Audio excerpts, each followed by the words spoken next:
Salut à tous et bienvenue dans cette nouvelle édition de Tu tentes un truc. Une courte reprise avec un petit arrêt pendant 2 semaines dû à des problèmes indépendants de notre volonté. On a continué à vous mettre les pronostics sur la page Facebook, sur Instagram, etc. Ce qu'on continue toujours à faire, vous avez qu'à suivre dans la description les liens. Pour cette semaine, des matchs internationaux en football. C'est une période qui n'est pas très intéressante quand on voit que la France contre la Moldavie est à 1,10. C'est sûr que c'est une évidence, mais en foot, il n'y a rien de sûr à 100%. Vous pouvez toujours vous faire avoir sur des petites cotes où vous jouez des favoris. Ne jouez surtout pas en combiné. Donc nous, ce qu'on vous propose, c'est d'aller voir un petit peu sur d'autres sports et notre sport de prédilection. En tout cas, pour ma part, c'est le rugby. Je vous emmène tout de suite en top 14 de championnat de France. Fini donc le tournoi Destination. On ne parlera pas ici de l'équipe de France ni du triomphe gallois. Mais on va se plonger dans les incidences que ça a pour le top 14 avec le retour des internationaux dans leur club. Certains vont être managés, d'autres non.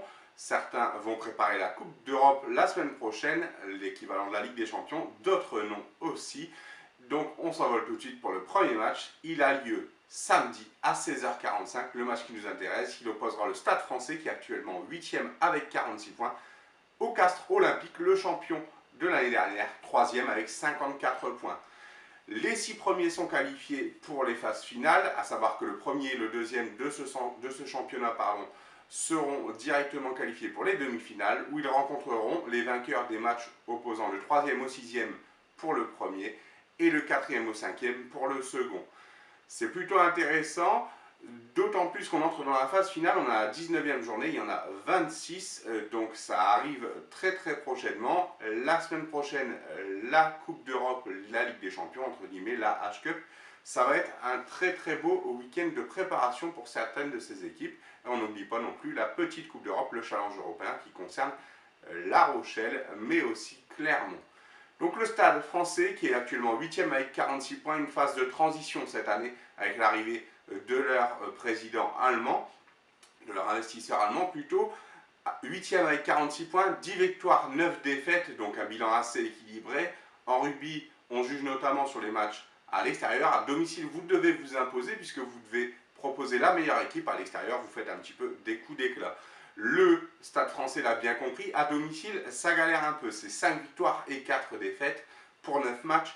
C'est un bilan assez moyen pour un prétendant à l'Europe, voire aux phases finales de top 14 du côté de Castres, le champion de l'année dernière. On est à 12 victoires et 7 défaites sur les 19 matchs qu'ils ont déjà joués, mais c'est la 3e meilleure défense derrière les deux locomotives que sont Clermont et Toulouse. 6 victoires et 4 défaites pour Castres à l'extérieur. C'est un peu le rapproché qu'on peut faire avec Paris. Paris joue très bien à l'extérieur, mais à domicile, ça galère un peu, alors que Castres, ça joue aussi bien à domicile qu'à l'extérieur. C'est pour ça qu'ils sont placés 3e dans ce championnat. Mon avis sur ce match, un gros combat, une belle opposition entre ces deux équipes. Deux équipes qui ferraillent dur, de très belles attaques, mais surtout une grosse défense du côté de Castres. Je vois vraiment le Stade Français s'imposer, mais d'une très courte tête. Alors c'est pour ça que je vous ai proposé un peu le pronostic sur Winamax, une cote à 1,72. Le Stade Français ne gagne pas par au moins 7 points d'écart. Donc c'est-à-dire qu'ils peuvent gagner par 6 points d'écart au maximum. Castres gagner pour que notre pari soit bon. Il ne faut pas que Paris s'impose par au moins 7 points. Donc c'est-à-dire que si ça fait 23-16 pour Stade Français, et ben notre pari il est mort. On y va tout de suite pour le deuxième choc de cette journée de top 14. Le deuxième choc de cette journée qui nous intéressera, il aura lieu en prime time dimanche à 21h sur Canal+. L'autre match aussi était sur Canal+. Donc 21h dimanche, La Rochelle face à Toulouse. La Rochelle est actuellement 7e avec 51 points, alors que Toulouse est un beau premier avec 72 points. Franchement, du côté de La Rochelle, ça joue bien, mais ils viennent d'aller perdre à Agen.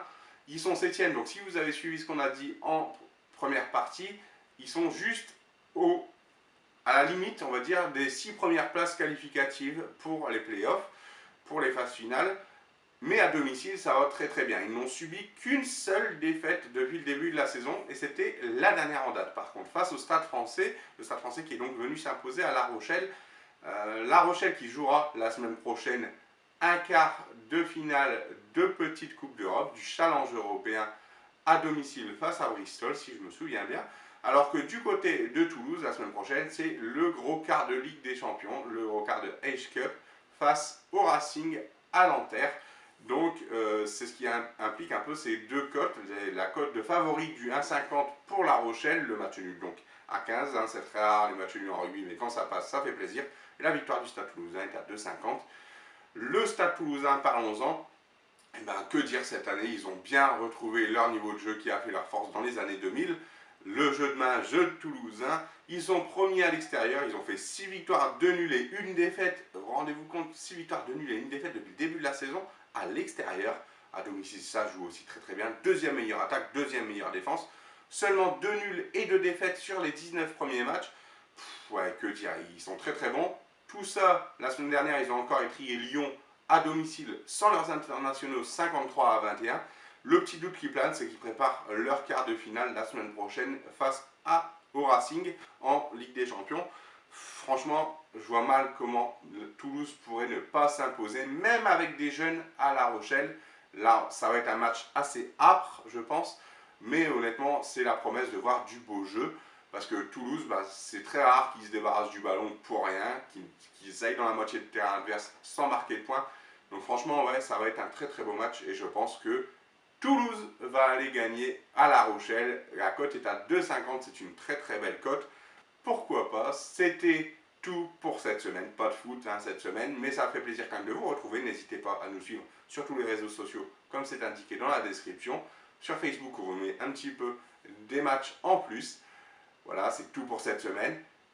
Merci à vous de votre présence, de vos soutiens, de vos likes, de vos commentaires. N'hésitez pas à nous dire ce que vous en pensez. Nous, on vous dit à la semaine prochaine. N'oubliez pas que le vendredi, tu t'es permis. À la semaine prochaine, bon gain, bon match et salut à tous!